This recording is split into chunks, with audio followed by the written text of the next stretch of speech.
Memang tidak bisa dipungkiri jika kekuatan armada tempur TNI Angkatan Udara Indonesia hingga saat ini masih terbilang cukup lemah di dunia dan bahkan jika dibandingkan dengan beberapa negara di kawasan Asia Tenggara.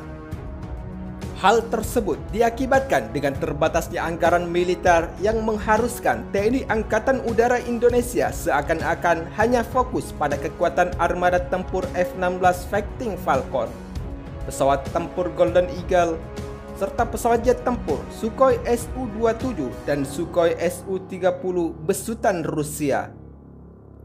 Di sisi lain, jika dibandingkan alutsista tempur dari kekuatan armada tempur TNI Angkatan Laut dengan pengadaan alutsista tempur udara Indonesia, memang terbilang sangat berbeda. Hal tersebut disebabkan oleh beberapa faktor. Misalkan, untuk memenuhi kebutuhan armada tempur laut Indonesia sendiri sudah memiliki industri pertahanan perkapalan yang cukup dikenal di dunia yang tentunya mampu menyediakan berbagai jenis kapal perang untuk kekuatan armada tempur TNI Angkatan Laut Indonesia. Berbeda dengan TNI Angkatan Udara Indonesia yang hingga saat ini belum memiliki industri pertahanan pesawat jet tempur yang bisa menyediakan kebutuhan tempur TNI Angkatan Udara di dalam menjalankan misinya. Namun, demi untuk semakin memperkuat kekuatan armada tempur udara Indonesia, kini pemerintah atau Kementerian Pertahanan terus melakukan negosiasi terhadap beberapa negara produksi pesawat jet tempur demi untuk mengganti beberapa pesawat jet tempur TNI Angkatan Udara yang sudah mulai usang karena termakan usia. Sementara itu, di sisi lain, berdasarkan sumber media informasi terkait, hingga saat ini, pengadaan pesawat jet tempur Sukhoi Su-35 bagi Indonesia hingga kini masih tampak abu-abu.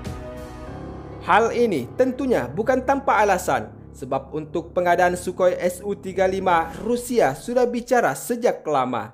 Tetapi hingga saat ini, Indonesia belum bisa membawa pulang pesawat jet tempur Sukhoi Su-35 besutan Rusia tersebut. Di sisi lain, terkait rencana Indonesia mengakuisisi pesawat jet tempur Sukhoi Su-35, ada dugaan sanksi CASA dari Amerika Serikat yang sudah bukan lagi menjadi rahasia umum, menyebabkan Indonesia belum bisa membawa pulang pesawat jet tempur Sukhoi Su-35 untuk memperkuat armada tempur udara Indonesia. Namun, meskipun demikian, belum ada pengumuman resmi dari pihak Rusia selaku negara pengekspor pesawat jet tempur Sukhoi Su-35 dan Indonesia sendiri terkait hal ini. Dalam kutipan sumber media lain, alih-alih pengumuman resmi, Kepala Staf TNI Angkatan Udara Marsikal TNI Fajar Prasetyo mengungkapkan bahwa seluruh pembelian alutsista itu memang didasarkan oleh ragam faktor yang dikondisikan. Meskipun kita memiliki pedoman postur, Renstar maupun MAF, namun dalam pelaksanaan sangat bergantung sekali pada berbagai faktor dan kondisi yang terus berubah secara dinamis, kata Fajar dalam kutipan sumber media informasi Anadolu Agency.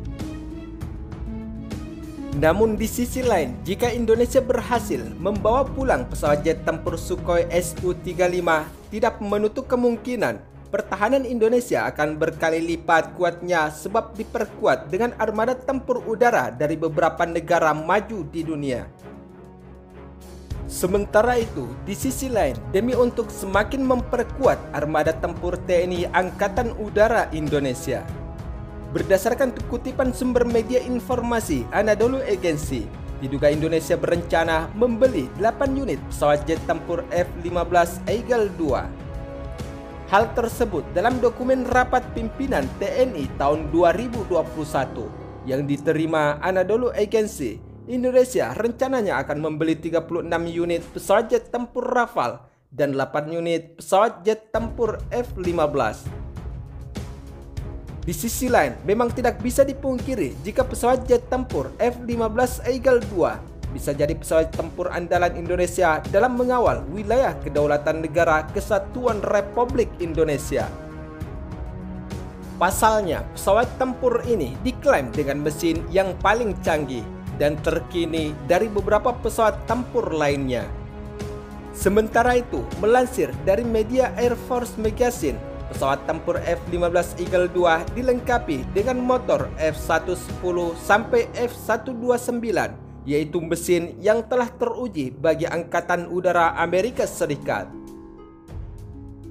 Dengan mesin pesawat tempur F-110 hingga F-129 yang dimiliki oleh F-15 Eagle ini adalah satu-satunya mesin dalam produksi penuh, diuji sepenuhnya, terintegrasi penuh, dan sekarang dikirim ke Angkatan Udara Amerika Serikat sebagaimana pernyataan pensiunan Jenderal Angkatan Udara Paul Hastert Amerika Serikat. Namun, meskipun demikian, jika kita membahas kekuatan pesawat jet tempur Sukhoi Su-35 Rusia, F-15 Eagle Amerika Serikat, dan pesawat tempur Dassault Rafale dari Prancis, tentunya sama-sama memiliki kemampuan yang berbeda dan mengunggulkan sistem persenjataan dari masing-masing pesawat jet tempur buatan dari ketiga negara tersebut. Di antaranya dimulai dari harga pesawat jet tempur, sistem persenjataan, kemampuan manuver di udara, biaya peremajaan, dan hingga biaya operasional ketika menjalankan misi untuk mengamankan wilayah kedaulatan udara Indonesia saat melakukan latihan tempur ataupun bahkan jika terjadi penyerangan terhadap Indonesia. Sementara itu, dalam kutipan sumber media informasi terkait, adapun anggaran dari ketiga pesawat jet tempur yang menjadi incaran TNI Angkatan Udara Indonesia. Dari data yang ada, biaya operasional pesawat jet tempur Rafale paling murah yakni $16.500 per jam atau sekitar 230 juta rupiah.